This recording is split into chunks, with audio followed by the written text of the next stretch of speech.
Hi, Jim. Thanks for joining me on the phone this morning. We're going to talk about insulins and how they might be used in primary care going forward. Um, we're doing this because we've already started thinking quite hard about Tresiba and nocturnal hypoglycemic attacks, and we've put a proposal together for Novo looking at auditing the practices, looking at patients with diabetes and various conditions within that. And then you are going to kindly analyze that information, looking at patterns that we can find within the data. We're then going to rethink the way those patients are managed within the practices and develop new protocols, and then finally implement, record what happens, and create a case study.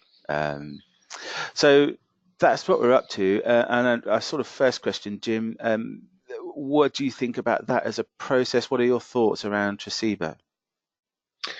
Well, hi, Jim Swift. I'm a health economist with Spirit Access, and yeah, there's a lot of interesting. Well, there could be. I suppose the most interesting thing is to understand all the different treatments. We've got a lot of people with diabetes in the practices, and it'd be very interesting to look at the different treatments, understand what differences in treatment mean for outcomes and resource use.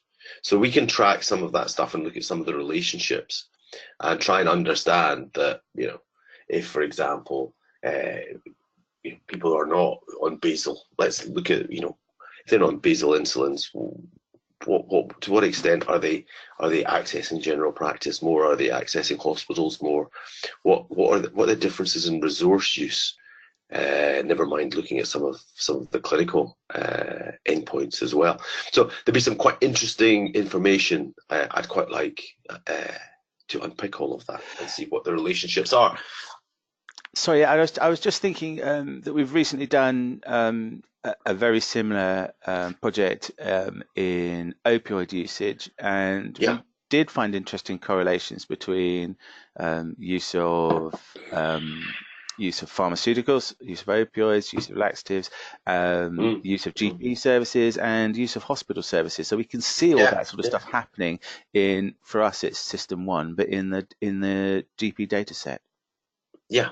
Uh, Different treatments sometimes will provoke different patterns in resource use, because it was quite obvious that people on higher levels of opioids are actively drug seeking. Some of them, because they're more inclined to go and see their GP. Now that might not be actively drug seeking, and obviously this is just observational data, so you can't infer causation. But there is that relationship that makes you go, right, okay, that is interesting, isn't it?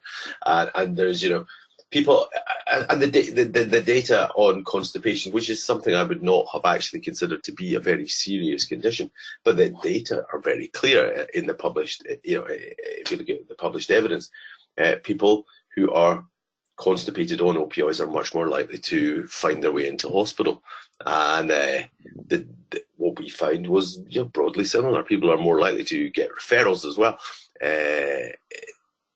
Hmm. If they're on lots of laxatives and lots of high doses.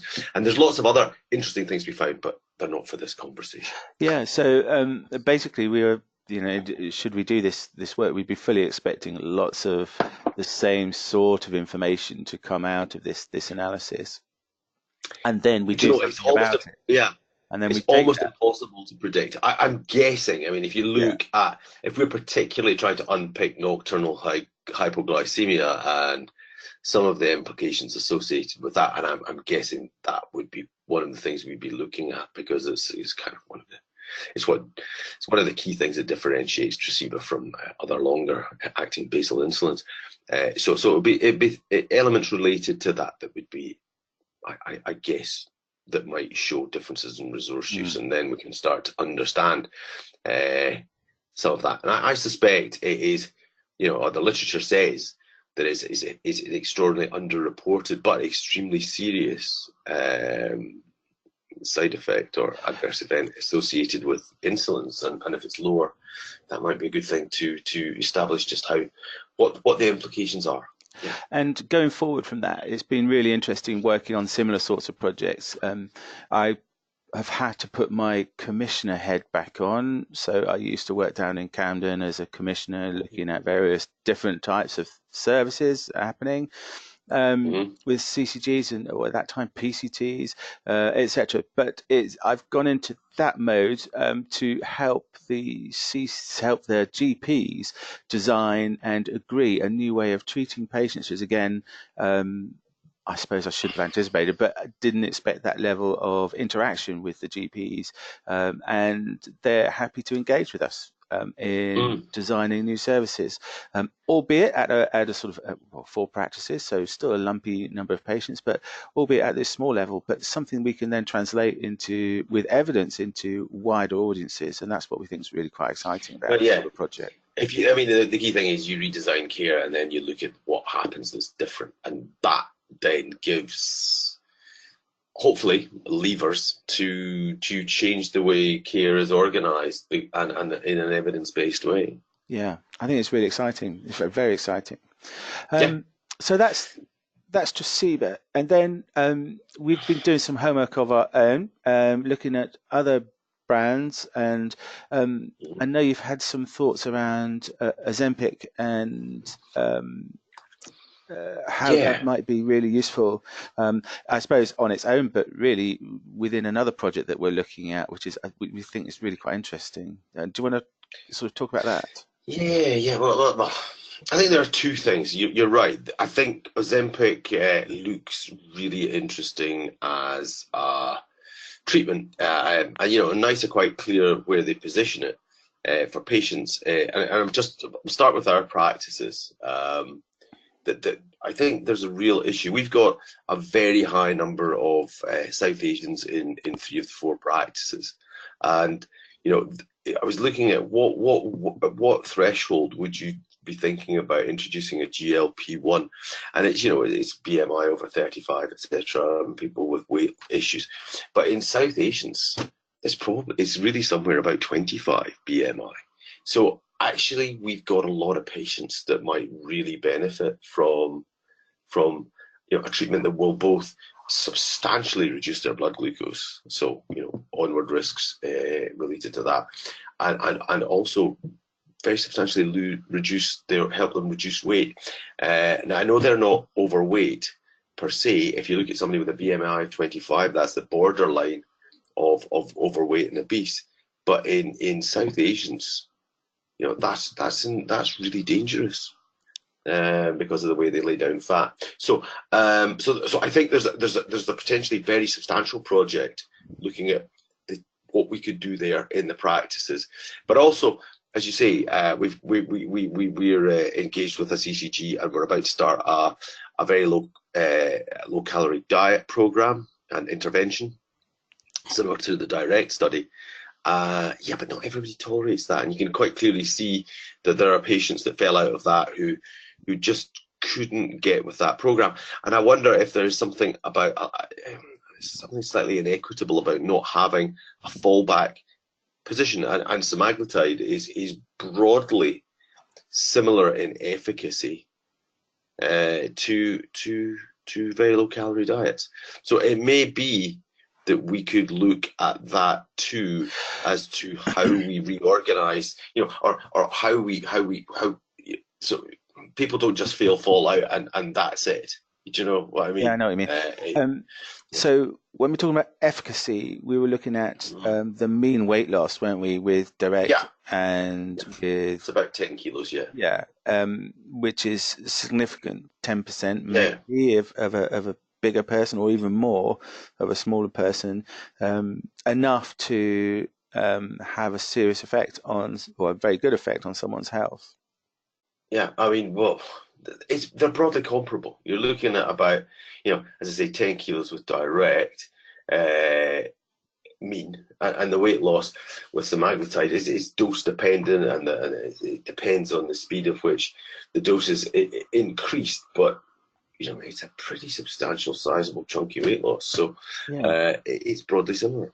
So in short, we've got two things there. We're really interested because of our high proportion of Asian patients in the practices, Yeah, and we're really yeah, interested as maybe something we could introduce as a backstop for those patients who are not who won't be able to keep up with the strict regime of the very low calorie diet, which in our case is what we will offer them food, but it's most likely to be a food substitute, so 3 sachets of food a day, yeah. which is tough. It really is a hard thing to do, but obviously I can imagine. fantastic results if you can do it. But not everybody does it. We can see that. Okay, so that's that. That's we're really interested in that. And then finally, we were having a discussion around FIAS Yeah. and sort of ultra fast insulin. Um, can you have a well, tell me what your thoughts were on that? Well, it's one of those. I guess it's almost a no-brainer. You've got, Fiasp takes approximately 5 minutes to start taking effect. The next best is Novo Rapid, and that's 10 to 20, and Apidra is about the same. So and well, Humalog, which takes even longer. But so as a patient, I guess I would really want this. The key thing is what is the economic consequence of making that choice, and there are no adverse consequences, exactly the same price as Novo Rapid. So I guess what I'd be keen to do is perhaps look and see what patients feel about, how patients feel about that. So, if they were changed over, what support they need, how easy it is to do, measure that, understand the consequences in terms of their health related quality of life and their well-being against sort of disease-specific indicators, and just measure some of that and just find out how easy it is to do, what resources are required, and if you like, give. I guess what would Novo get out of that? They would get here's a change program. Here's how quick it is, and it's how easy it is to do. You ramp it up to a CCG level, and it would be very helpful for them because if you're looking at the market share, I know it's not long. It's not long in the market, but it's like 2%. So there's stuff that we can do perhaps to help them implement change across CCGs and by starting at practices, moving to CCGs. I think there's some stuff we can do there. So in particular, I mean, we're thinking that from our level of expertise, we obviously have the Implement team who work at CCG level, implementing pharmaceutical changes by practice or by CCG, and then by practice actually making change happen. So that's an interesting proposition. And before that, actually making the change happen in our own practices and seeing what happens. And I think you were going a bit health economics on us there and talking about things like EQ5D or any of those indicators. No, heaven forbid. So you weren't talking about that. No. Okay. No, I wasn't. I was disappearing down a rabbit hole. Okay. All right. So we'll come back out of that rabbit hole. Good. So that's what we were thinking. And I thought it was just worth getting that down and sharing that with our colleagues at Novo. Okay. I think that's all we wanted to say about it. Have you got any more that you wanted to add to that, Jim? No, really. No, David. No. Brilliant. Let's call it to an end. Thank you very much. Thank you.